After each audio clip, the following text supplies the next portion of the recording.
नमस्कार सभी को। दोस्तों, हमें लगा था कि जैसे साल खत्म हो रहा है, वैसे ही अब ट्रम्प के पीस प्लान के जरिए रसिया और यूक्रेन के बीच में जो युद्ध चल रहा है वो भी अब खत्म हो जाएगा। लेकिन अचानक से रसिया की ओर से ये खबर आ रही है कि यूक्रेन ने ड्रोन के द्वारा पुतिन के घर पे अटैक किया है जो नोगोरोड में स्थित है। अब ये अपने आप में बहुत बड़ी बात है। दो देशों के बीच में शांति समझौता होने वाला है, एक देश के राष्ट्रपति के ऊपर ड्रोन से अटैक हो रहा है। तो जाहिर सी बात है, कोई तो है जो नहीं चाहता है कि शांति समझौता हो।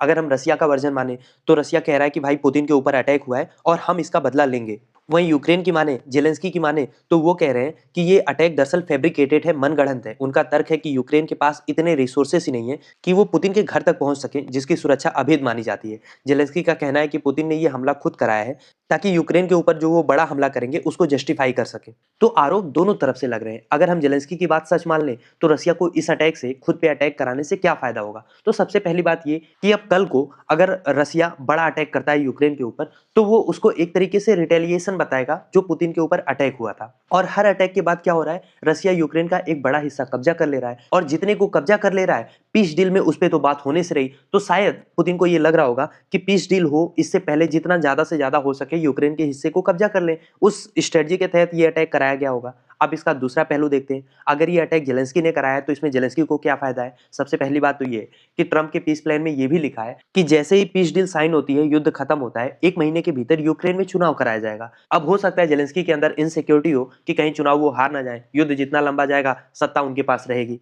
हालांकि दूसरा रीजन भी हो सकता है, क्योंकि ट्रम्प का प्लान ये भी कहता है कि रसिया ने यूक्रेन के जिन हिस्सों पर कब्जा कर लिया है वो फिलहाल रसिया के पास ही रहेंगे। तो जेलेंस्की के लिए ये डील कहीं ना कहीं हार स्वीकार करने जैसी है। तो दोनों साइड से प्रॉपर रीजन दिख रहा है कि अटैक कहीं से भी हो सकता है, या तो यूक्रेन ने कराया हो या तो रसिया ने खुद कराया हो। वैसे कराया जिसने भी हो, लेकिन ये कहीं ना कहीं जो पुतिन की सुरक्षा है, जिसको दुनिया में सबसे सख्त मानी जाती है, उस पर भी सवाल खड़ा करता है। पुतिन किस पल कहाँ होते हैं ये किसी को नहीं पता होता। और उनका जो घर भी है ना, उसमें बाकायदा स्पा है, आइस रिंग है, अंडरग्राउंड टनल्स है, घर के नीचे प्रॉपर कमांड सेंटर्स हैं। ऐसे में यूक्रेन से कैसे 91 ड्रोन्स वहां तक पहुंच जाते हैं, ये रसिया के इंटेलिजेंस और उनके एयर डिफेंस सिस्टम पर भी सवाल उठाता है।